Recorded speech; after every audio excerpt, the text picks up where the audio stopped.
So, ang lesson natin ngayon ay kung paano i-edit yung files ng WordPress via FTP. So, first na gagawin mo, download ka muna ng editor, yung Notepad++, para doon mo siya i-open pag mag-i-edit ka ng file mo mula sa server.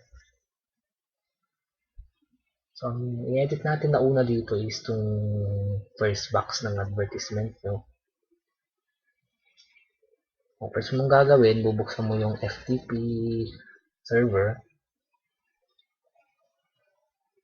So, last time nakapag-establish ka na ng connection kaya hindi mo na kailangan ilagay yung host, username, saka password para hindi na siya abala dun sa pag-login mo. Punta ka dito sa drop-down katabi ng Quick Connect. Tapos yung hostname, which is itong fintech at ftp.fintechsquad.com. Click mo siya, automatic nang mag-establish ng connection yun.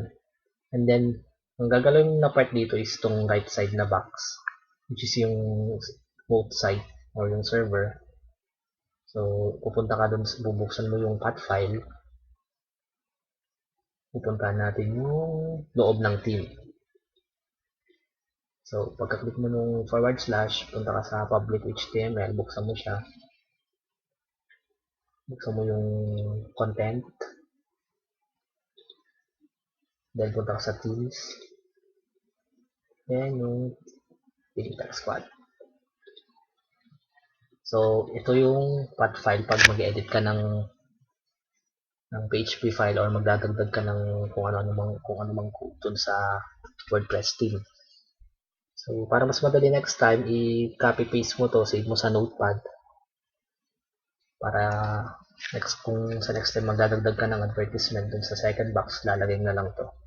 Path file, i-copy paste mo na lang dito tapos gagawa na ng directory connection yung FTP.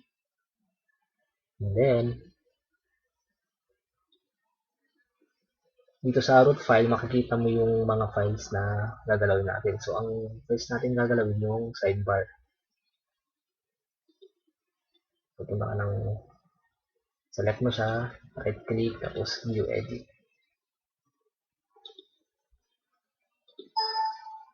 So, bago mo gawin yun, kaya kita pinag-download ng Notepad++ kasi minsan, yung default na binubuksan na word editor ng FTP, minsan yung stuck dun sa OS mo, which is yung Notepad.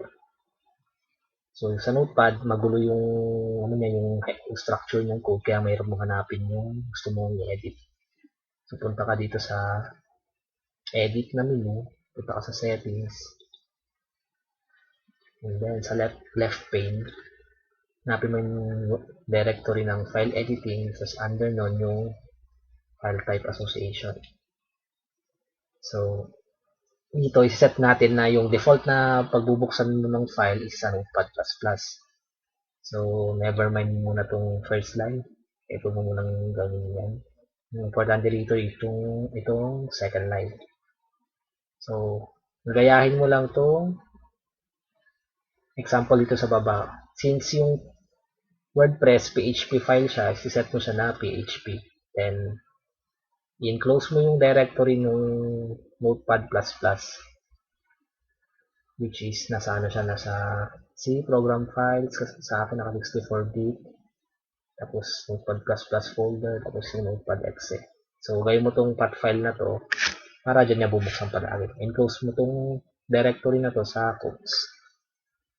So, paano mo malalaman? For example,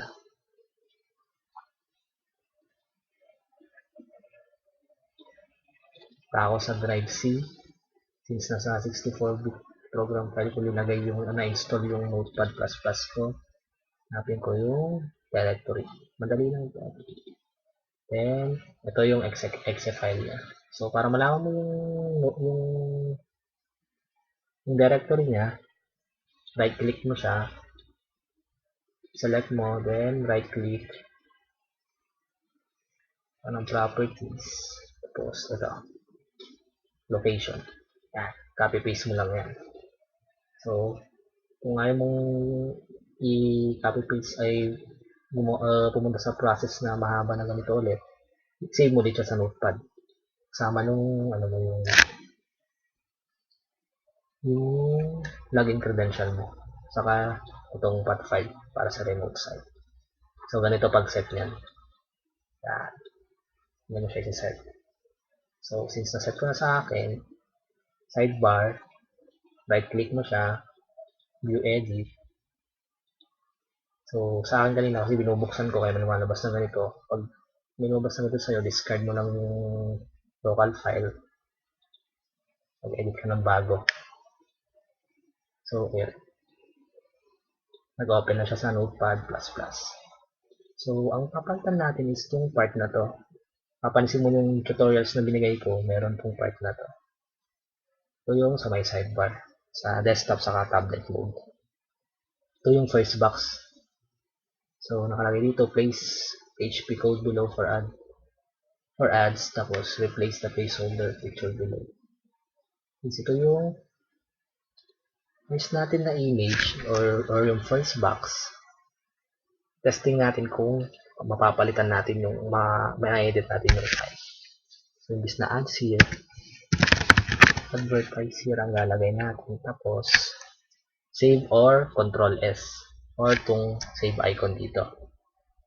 Pagka-save mo sa kanya, minimize mo, may lalabas na dialog box dito.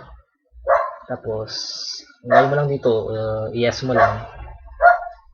Pero huwag mo nang i-check, i-tick tong checkbox. Click yes, tapos, ayan. Pag nag-successful na siya, minimize mo to, refresh natin tong vlog nyo, para makita natin kung yung first box na napalitan. Then, yun. So, meaning tama yung pinapalitan natin. Ngayon, ilalagay na natin yung image. So, paano natin na siya ilalagay? Login tayo dito sa dashboard or sa admin nyo. Then, punta ka sa settings. Tapos ads. Kunin natin yung PHP code or yung snippet nung sidebar ads na sinet mo last time. PHP. Ito yung ginawa mo last time, yung sidebar box 1. Click mo siya. Then, ito yung snippet. So, select all natin yan. Copy. Tapos, lagay lang muna natin siya sa Notepad stock.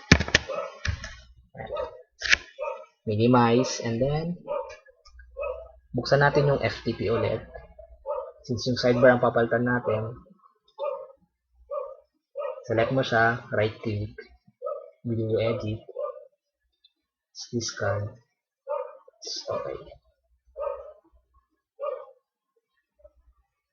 Yan.